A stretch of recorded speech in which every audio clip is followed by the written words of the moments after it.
हिमाचल प्रदेश में कोविड-19 के कुल मिला के 247 केसेस हुए हैं और इस वक्त 175 केसेस एक्टिव है और कुल मिला के 5 डेथ हुए हैं। पूरे देश में कोरोना वायरस पॉजिटिव के 1,51,000 केसेस हुए हैं और 4,337 लोगों की मृत्यु हुई है। यह स्थिति संतोषजनक नहीं है। इस कारण से हमें बहुत ही ज्यादा सतर्क रहने की आवश्यकता है।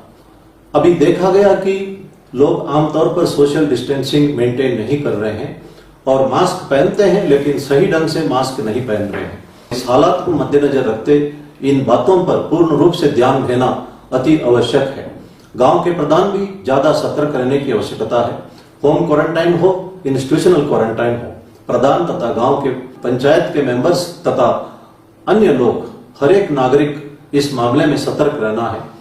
ये स्थिति इस वक्त बाहर के राज्यों से आने वाले लोगों की कैरियर बनने की वजह से हुआ है, लेकिन इसको हम कंटेन कर सकते हैं और इन्फेक्शन चेन को हम लगातार तोड़ते जा रहे हैं, इसलिए ज्यादा घबराने की आवश्यकता नहीं है। आरोग्य सेतु ऐप डाउनलोड करना अनिवार्य है। अगर आप एयरपोर्ट, रेलवे स्टेशन जाएंगे या किसी भी सरकारी बिल्डिंग में जाएंगे तो वहां पूछा जाता है जो आरोग्य सेतु ऐप के बारे में और वो देखा जाता है। इसलिए बेहतर रहेगा हम सब इसको डाउनलोड करें।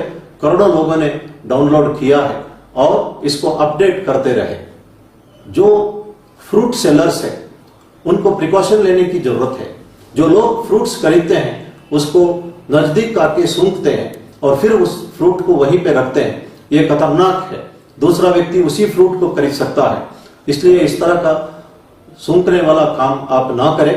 और फ्रूट वेंडर्स है, अदर वेंडर्स है तथा ट्रक ड्राइवर्स है, बहुत ज्यादा प्रिकॉशन लेने की आवश्यकता है। हैंड वॉश करते रहे, सैनिटाइजर्स यूज करते रहे, इससे हम इस रोग से बच सकते हैं और समाज को भी बचा सकते हैं। सड़क पे चलते वक्त लेफ्ट साइड ही चले। अगर दोनों साइड चलते हैं तो क्राउडिंग होता है, सोशल डिस्टेंसिंग बनाए रखने में हम असमर्थ रहेंगे। इसलिए मेरी अनुरोध है कि चलते वक्त रोड पर लेफ्ट साइड पर ही चले। हमने पहले भी कहा है कि बीमारी से लड़ना है, बीमार से नहीं। लेकिन अफसोस की बात है कि मंडी जिला के नेर चौक में एक महिला की मृत्यु हुई थी कोविड-19 पॉजिटिव की वजह से। उसका डेड बॉडी को जब जलाने ले जा रहे थे तो एम्बुलेंस को सड़क पर रोका गया था लोगों ने और इस पर मुकदमा दर्ज हुआ और ये बहुत ही अफसोस की बात है।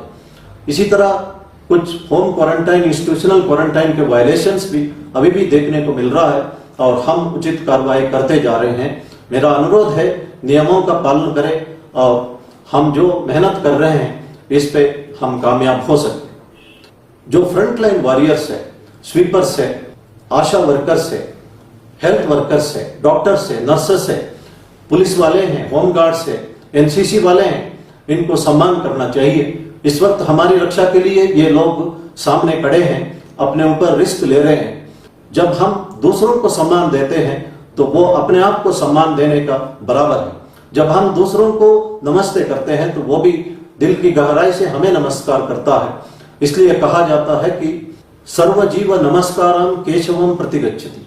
जब हम किसी को नमस्कार करते हैं, रेस्पेक्ट देते हैं, वो भगवान को रेस्पेक्ट करने का बराबर है। और भगवान कहीं दूर बाहर नहीं है, भगवान हमारे अंदर ही है। कुछ लोगों का नाम रखा जाता है राम स्वरूप, गोपाल स्वरूप, देव स्वरूप आदि।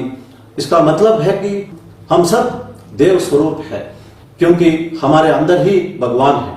हिज होलीनेस दलाई लामा कहते हैं अपना दिल और दिमाग को मंदिर बनाए और be kind to everyone, that is my simple religion. भगवान राम ने हनुमान जी से पूछा है कि मेरा बारे में परसेप्शन आपका क्या है। हनुमान जी जवाब देते हैं, जब मैं अपने आप को एक बॉडी समझता हूं मैं आपका दास बन जाता हूं।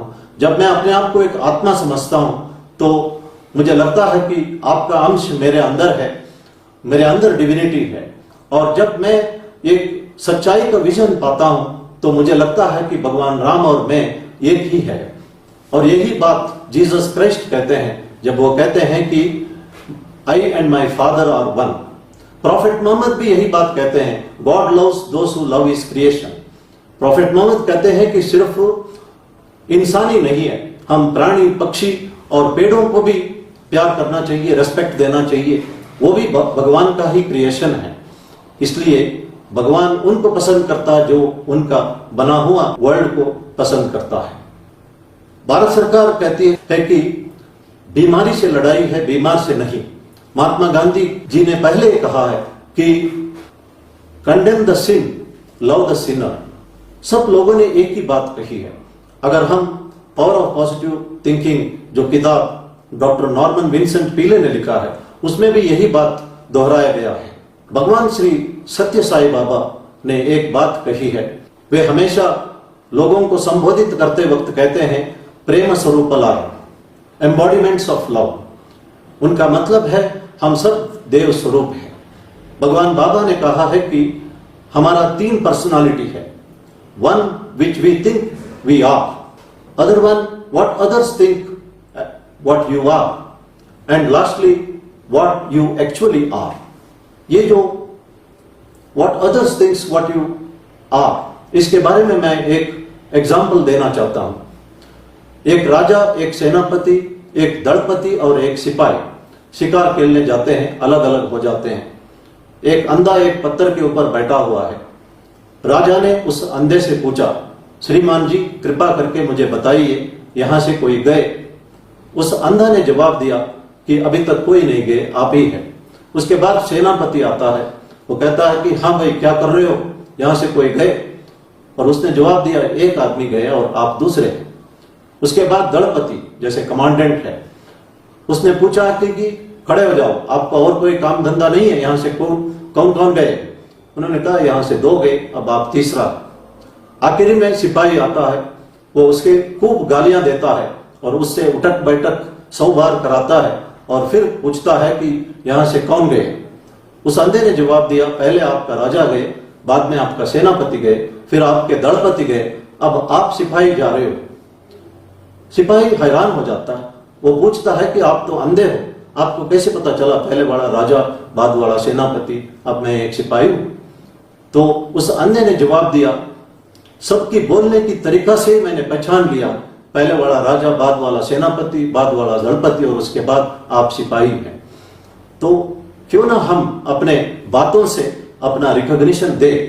और एक राजा भी अगर बदतमीजी से बात करेगा तो लोग उसको रेस्पेक्ट नहीं देंगे। एक सिपाही अगर लोगों को रेस्पेक्ट देता है, इज्जत देता है, तो उसको भी एक राजा का बराबर रेस्पेक्ट मिलता है। इसलिए मैं हमेशा कहता हूं, be polite but be firm.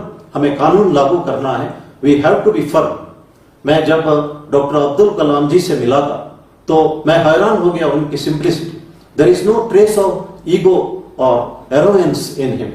वे बहुत ही पोलाइटली बात कर रहे थे। उनके चेहरे में एक बच्चे जैसा स्माइल देखने को मिलता था। ये उनका ग्रेटनेस है। क्यों ना हम अपनी बातों से अपना ग्रेटनेस को दर्शाए। इस वक्त जो भी फ्रंटलाइन वर्कर्स है, वॉरियर्स है, उन सबको दिल से रेस्पेक्ट करें और बीमारी से हमारी लड़ाई जारी रखें, बीमार से नहीं। हम सबको रेस्पेक्ट करें, सब लोगों का भला चाहे। ऐसा करते करते हम अपने अंदर के डिविनिटी को पहचानें। धन्यवाद। जय हिंद।